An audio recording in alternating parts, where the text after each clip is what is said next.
Like everybody was trying to post yesterday. Of course, my most recent post is lost somewhere in the TikTok purgatory of just sitting there, not being shown. And that's fine. I'm just going to kind of try to briefly restate what I was trying to say. And that is that when we talk about these crimes that are happening on our street at the hands of masked armed thugs and criminals, as useful and as well-intentioned as the breakdowns are that we do, especially people who have a law enforcement background or a military background, we are starting that breakdown from the premise that these people have lawful authority and they're exceeding it, or that these people have policies and procedures and constitutional responsibilities that they are ignoring or going beyond.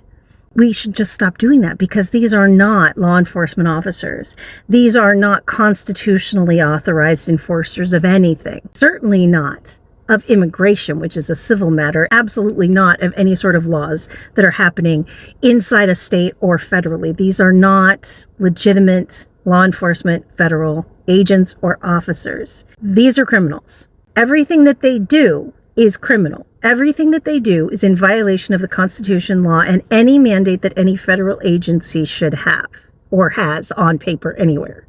If we start from that premise, even though they are authorized by the people who are holding power in our country at the moment, this illegitimate regime that has seized power in our now occupied country, because we are occupied by a force that is homegrown, but we are still under occupation. If we frame these conversations dissecting and breaking down the murders that we are watching, the kidnappings that we are watching, the assaults that we are watching, if we frame those starting from this is not how you're supposed to do it when you're law enforcement, we are linguistically sort of predetermining that these people have some sort of authority. We have to stop doing that. What we are witnessing in the street are crimes done by criminals.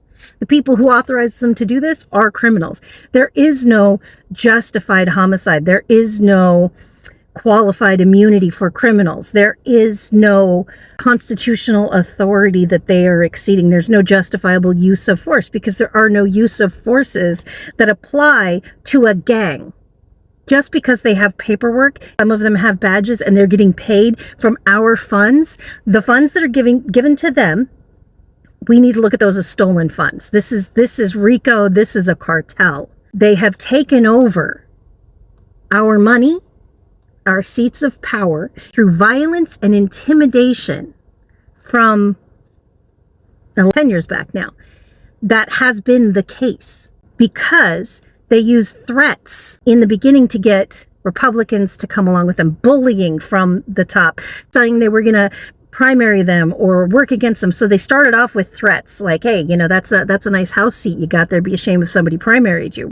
They used threats against foreign countries. Hey, that's a terrible situation you're in here where you need money and funding from us. Don't suppose you got any dirt on my political opponent, do ya? Oh, that's a nice lawful transition of power you got there. And that's when they escalated to actual kinetic violence. But they'd been building up to it before that. So right now, the people who are in power, because as I've explained before, constitutionally, because the man is a traitor, because he has committed treason, the court held that up. The Supreme Court didn't knock it down. He does not have a constitutional right to hold the office, even though the Supreme Court said he could run for the office and be elected to the office. Congress wasn't going to do anything to stop that. He's actually not supposed to be able to hold the office. There's just no enforcement mechanism. So he is illegitimate. His entire cabinet and his entire support network is illegitimate, but it doesn't matter. Legitimate doesn't matter. Law doesn't matter now. The government that we have in place is unlawful. It is a cartel. It is a bunch of criminals. So when they deploy the criminal arm of the enforcers onto our streets, that's a gang of criminals. That is a cartel squad of murderers and abusers, and they are here only to enact violence, to cow and terrorize and destroy opposition to the leaders of the cartel. So if we frame everything from that, we realize that everyone that's in support of this is a co-conspirator to these crimes. The mainstream media, they are complicit because the people who own their companies, the corporations and the billionaires and the oligarchs and everyone that they're beholden to will not allow them to call this for what it is. So we are not seeing real news. We are not seeing factual information. They are not calling it out for the crimes and the falsehoods and the tyranny and the villainy that it is.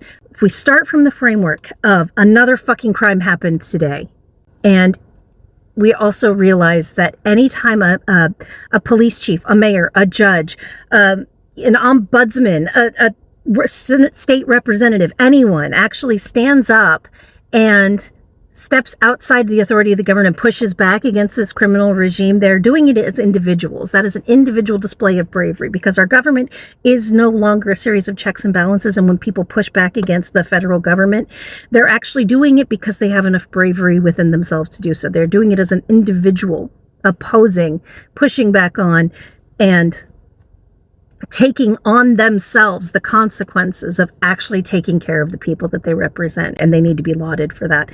And it needs to be understood that our government does not exist for us. We do not have a government of, for, or by the people. We have an occupying force taking over our government.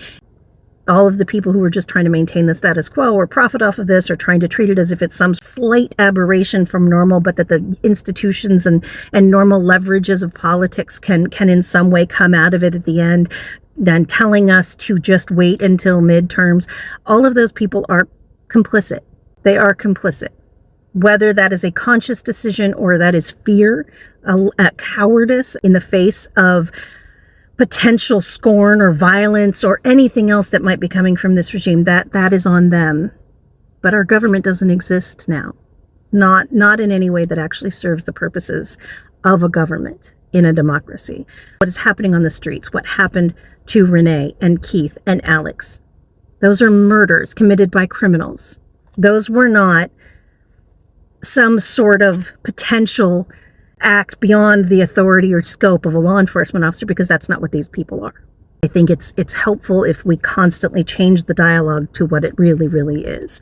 Stop trying to say, oh, that's where they violated the law. No, everything they did was violating the law. The first time they touched that woman that Alex was defending, they were violating the law. Every moment they were in contact with him, they were violating the law. Every time they've come in contact with an American citizen, they were violating the law. They are not law enforcement. They should not be protected by any sense of respectability or authority from anywhere, especially not coming from us. They are not for us. They are stealing our money to pay themselves, just as they are stealing our children and our friends and our neighbors and our lives. Anyway, that's my rant. I love you. Please stay angry. Stay taking care of each other. Stay safe as much as you can. Keep your eyes open. Know that I love you, and we will talk soon.